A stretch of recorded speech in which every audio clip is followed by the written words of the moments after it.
everybody? How it goes with you? As I have said, that a preposition is one of the important grammatical categories in both languages, I mean Arabic and English. What is the role of a preposition? The role of a preposition is to show the relationship holding between two entities. And these entities may be human or inhuman, maybe a person or a thing. The label of a preposition which is followed by its complement is called a prepositional phrase. So there is a preposition and there is a complement. Both of them are called what? A prepositional phrase. I have said that generally this complement of the preposition is a noun. Sometimes there is a pronoun, sometimes. In English, there are certain functions of what? Of a prepositional phrase. One of these functions is to what? To post modify. post يعني بعد modify يصف فهي واصف بعدي علما لاسم مذكور قبلها. And the example, the man inside the shop is a thief. The subject is what? Is the whole noun phrase, the man inside the shop. And we have a prepositional phrase which is inside the shop. Inside the shop does what? It modifies what? The man. Where does it lie? It lies after what? The head noun, the man. So inside the shop is what? Is a post modifier, is a post modifier for what? The head noun, the man. Another function of a prepositional phrase is being an adverb. And we have mentioned that an adverb is what? Is a grammatical category that modifies the action of the sentence. I mean the verb.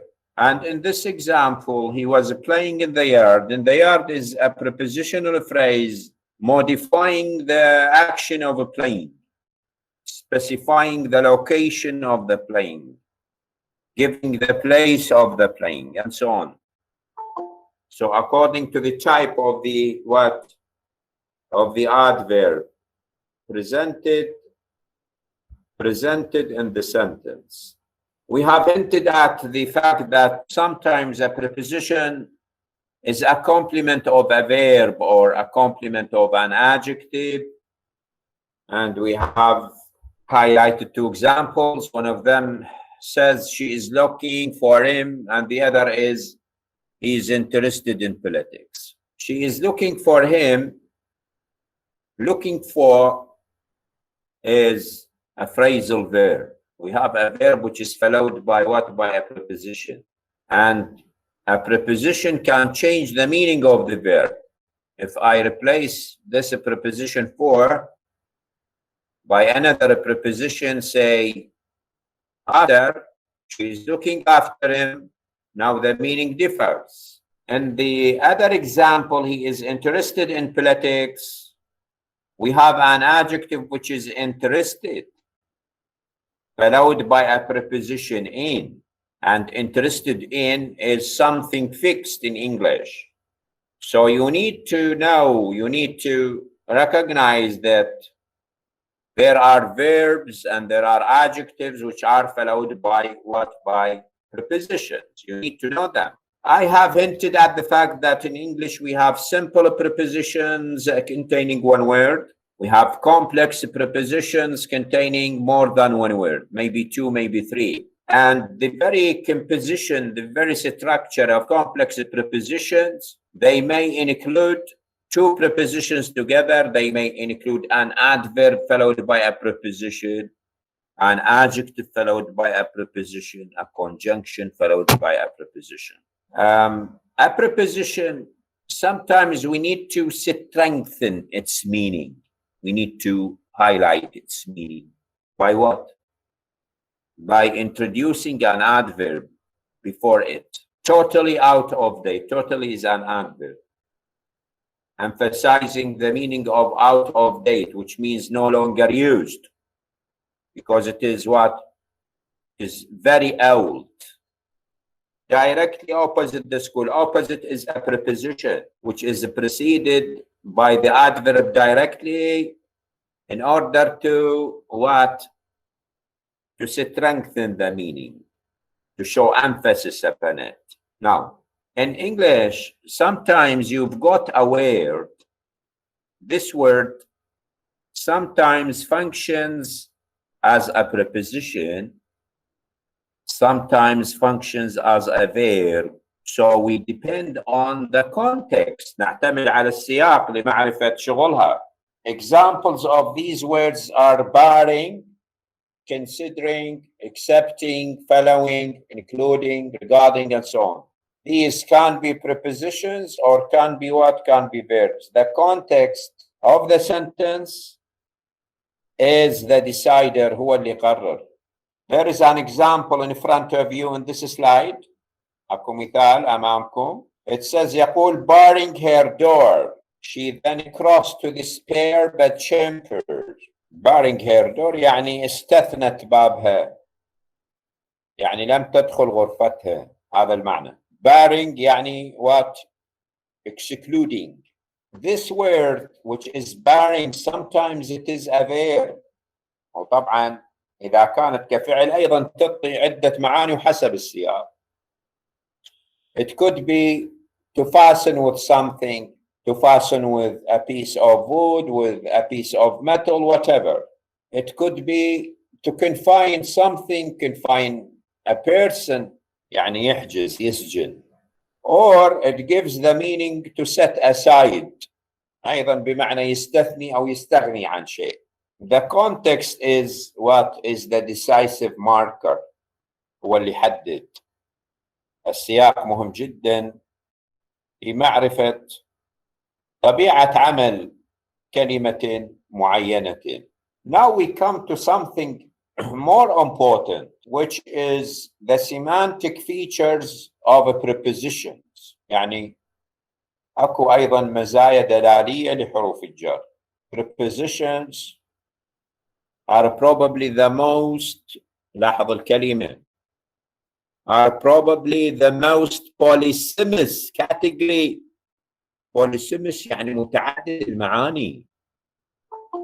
السياق هو الذي يحدد المعنى المراد. يعني أنا عندي أحيانا نفس حرف الجر لكن المساقات تختلف، بطبيعة الحال تختلف المعاني وتختلف الدلالات. إذن because prepositions are polysemous يعني لأن حروف الجر متعددة المعاني and thus their linguistic realizations are difficult to predict. يعني تطبيقاتها اللغوية من الصعب التنبؤ بها and their cross-linguistic regularities are difficult to identify. يعني احنا إذا نريد نسوي فد مقارنة لغوية ما بين حروف الجر في لغة مثلا الإنجليزية مع العربية، لا الأمور يكون صعب تحديدها. وهنا طبعا هذا الكتاب سينت باتريك سنة 2005 يتحدث عن هذه الأمور. يعني سوالنا فد إطار نظري من خلاله نوصف حروف الجر. Now, given a compositional noun phrase, الآن أنا المعنى مالت الفريز شلون أستخرجه؟ The meaning of the phrase derives from the meaning of the constituents. يعني أنا مثلا عندي اسمين compositional noun phrase يعني مثلا عندي two nouns are used together. عادة شلون أطلع المعنى؟ أطلع المعنى من معرفة معنى الاسم الأول ومعرفة معنى الاسم الثاني. So the meaning of the phrase derives from the meaning of the constituents constructed out of a pair of nouns.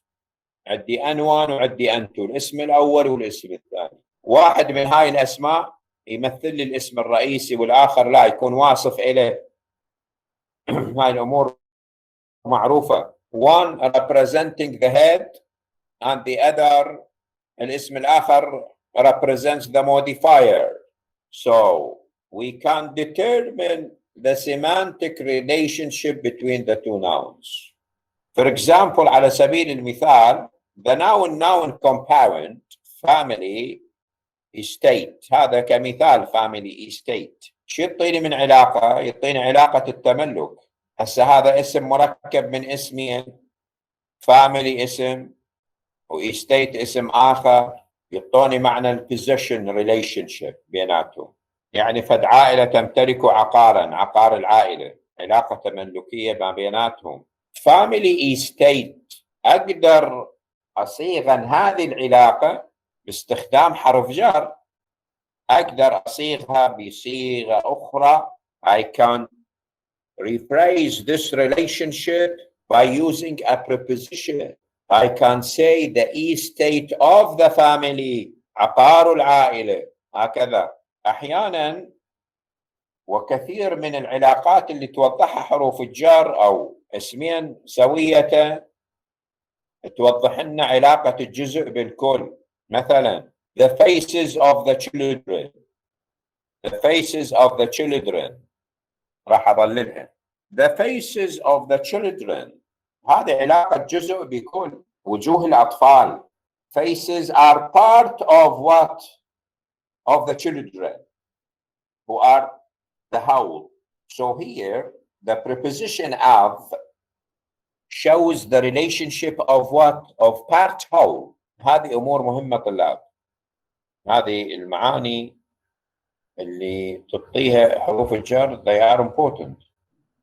الآن it is said that languages choose different nominal phrases and compounds to encode relationships between nouns, and these relationships can be restated by using a preposition.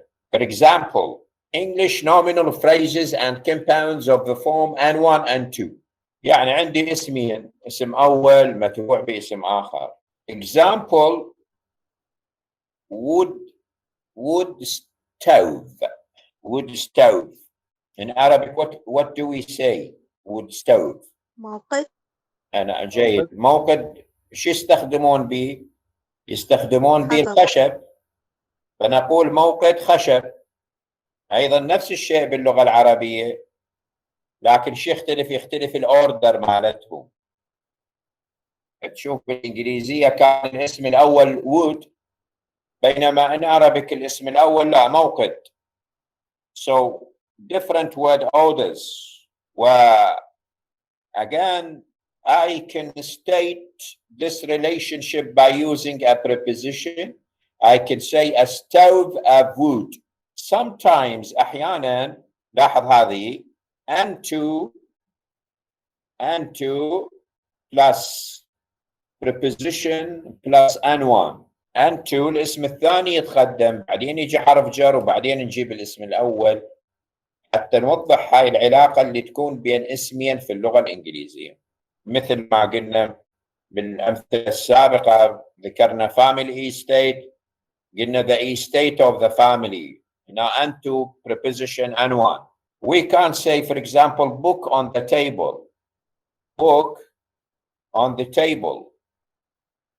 كتاب على الطاولة.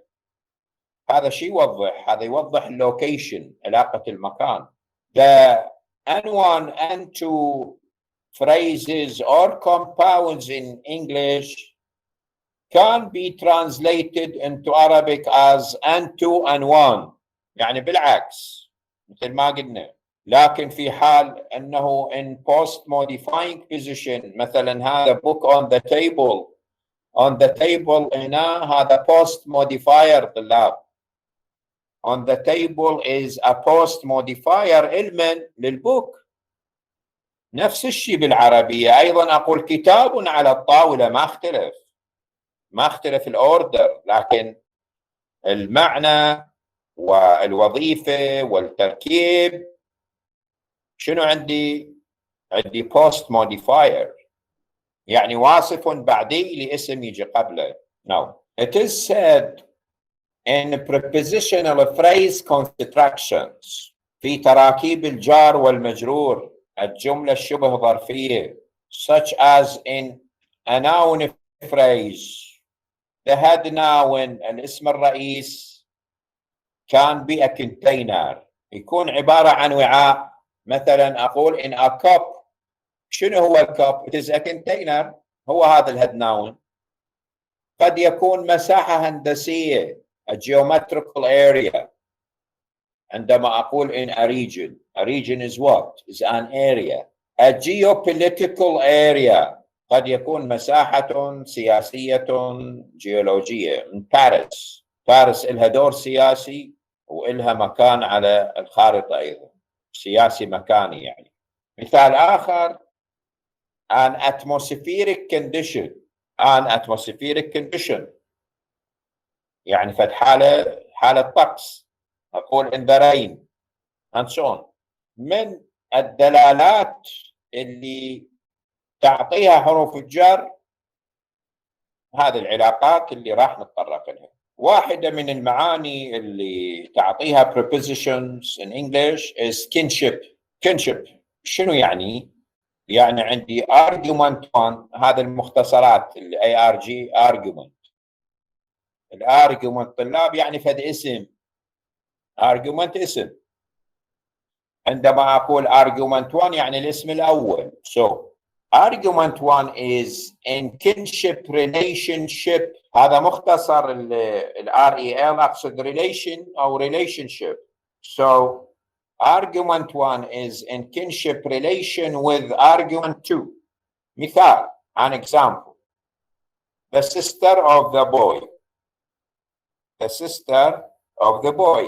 Sister is argument number 1. The boy is argument number 2. We have stated the relationship between the two by using the preposition of. Kinship يعني علاقة القرابة بيناتهم. Another meaning is agent. Argument number 1 or the first argument is agent of argument 2. مثلا an example, investigation or the investigation of the police. تحقيق الشرطة أو we can say تحقيقات الشرطة. It means what here? It means the police do some investigations. عرفون معنى agent طلاب مو؟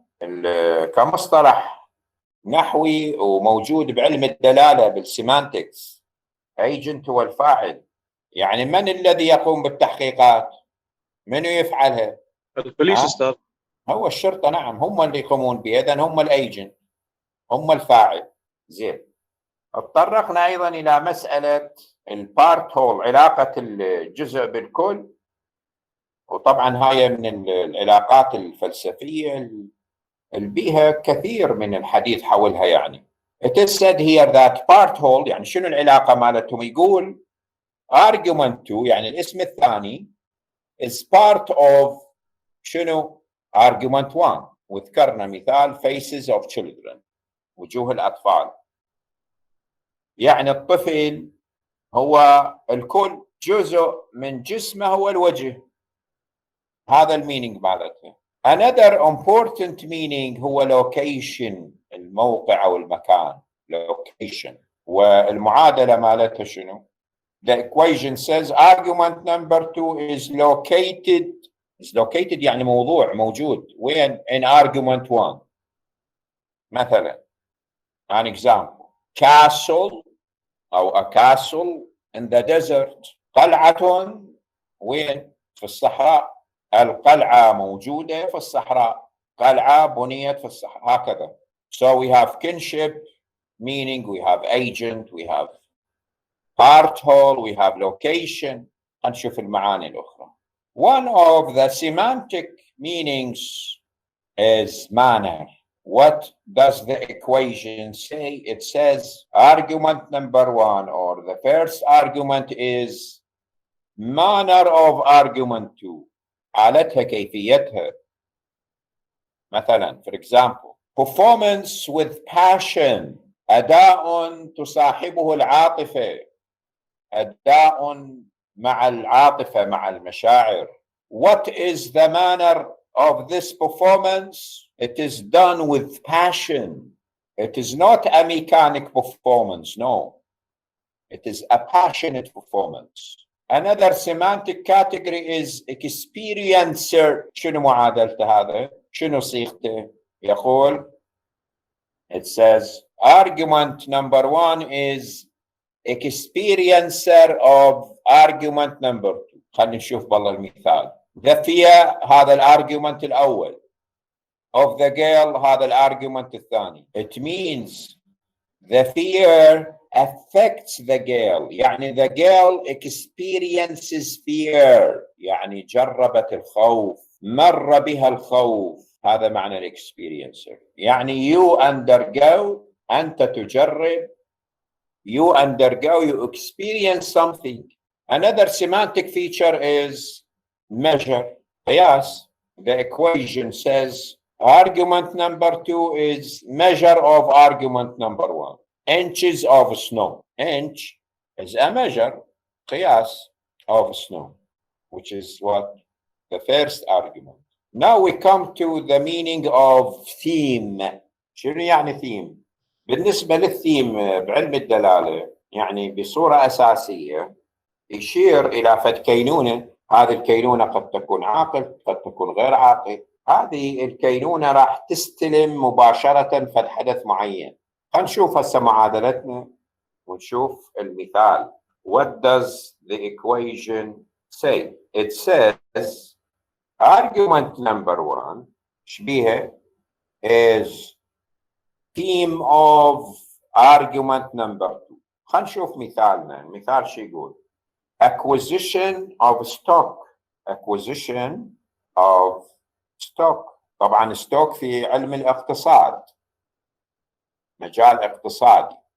طبعا هي معناها الحرفي acquisition يعني اكتساب. انت تكتسب فد شيء، تحصل فد شيء. بالعربية نقول اقتناء الأسهم. اقتناء الأسهم. ستوك هو شنو؟ هو الأسهم. هسه هنا حسب المعادلة الاكوزيشن هو الارجيومنت الأول. يعني هذا الحدث، حدث الاكوزيشن، راح يصير علما يصير يؤثر على الارجيومنت الثاني اللي هو الستوك. هاي الستوك راح يصير بيها اكوزيشن. اوكي؟ يعني it receives stock, it receives what? The action of acquisition. Now, beneficiary هذا أيضا بعلم الدلالة موجود بالسيمانتكس. beneficiary مأخوذة من benefit here. It's taken from benefit. What does the equation say? It says argument number 1 is beneficiary of argument number 2. Argument number 1 is beneficiary of argument number 2. مثال reward for the finder. reward for the finder. الارجيومنت الأول هو شنو؟ reward. والارجيومنت الثاني هو شنو؟ الفايندر. It means what here? It means that the finder of something، بعد ما ندري هذا الشيء شبيه، can benefit from the reward. يعني is beneficiary of the reward. يعني الذي يجد فد شيء معين هو راح يحصل على الجائزة، هو المستفيد من الجائزة. وهذه كثير ما يعني تتكرر عندنا، على من يعثر على كذا يعني فله كذا. اكو فد كاتب اسمه لوه، هذا طلع يعني سوالنا فد لستة لحروف الجر وانطاها فد تفسيرات ضمن مساقات معينة. مثلا من جملة الأمور اللي ذكرهن سي بوتوم قعر البحر. أنا ذكرت أنه عندنا 2 nouns N1 N2 نقدر نعيد صياغتها باستخدام حرف جر وراح تنعكس، يعني الاسم الثاني يتقدم وبعدين تخلون الاسم الأول. So sea bottom can be restated as bottom of the sea. Number 2. For leisure boat. For leisure boat. It means what? It means about for leisure. About for leisure. Spoon feeding. Spoon feeding. يعني feeding with a spoon. طبعا من المعاني اللي يعطيها حرف الجر with أيضا موجود بعلم الدلالة هو الانسترومنت الأداتية. يعني عادة تستخدم مع أدوات معينة. instrument. وأيضا هو أكو فد ميتافوريك مينينج معنى مجاز قضية السبون فيدينج إنه شخص يريد كل شيء جاهز ما يريد يتعب. أنت تجيب وتعبي بحلقة باستخدام الملعقة يعني كتمثيل. سبون فيدينج. نمبر 4 قال مثلا a London house يعني a house in London. On Saturday snowstorm عاصفة ثلجية أو جليدية. هذه علاقة زمانية. يعني شنو معناها؟ معناها snowstorm شو وقت صارت هاي؟ يوم السبت on Saturday. علاقة زمانية temporal relationship. Number 6 at night flight أيضا علاقة زمانية يعني a flight at night أيضا temporal relationship. 7 about war story قصة عن الحرب. story about war. وهكذا يعني هو نعطي تفصيلات كثيرة في هذا الشأن. ومثل ما قلت لكم أنه حروف الجر ضرورية جدا للمترجم. ضرورية جدا للمترجم ولا بد من الإحاطة بالمعاني اللي تعطيها حروف الجر. وإن شاء الله بمحاضرتنا القادمة راح نتناول الأبعاد الهندسية لحروف الجر يعني فيما يخص اللوكيشن خصوصا المكان. عندنا عدة معاني. عندنا البوينت وعندنا لاين وعندنا سيرفيس وعندنا اريا وعندنا فوليوم.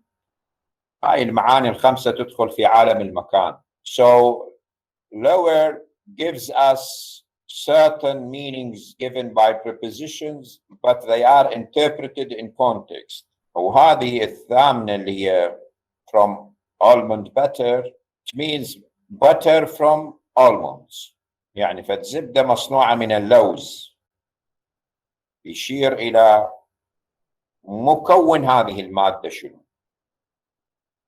the components of something. So I end my lecture with this introductory remarks about prepositions. I'm going to upload a book on your Google Classroom. This book is very important. You can go and read the sections on prepositions and see what are the meanings given by this grammatical category, which is a preposition. Especially the meanings I have told you about: point, line, surface, area, volume. Okay, so I'm going to upload the book on your classroom. Please see it. I am listening to you if you have any question, please, regarding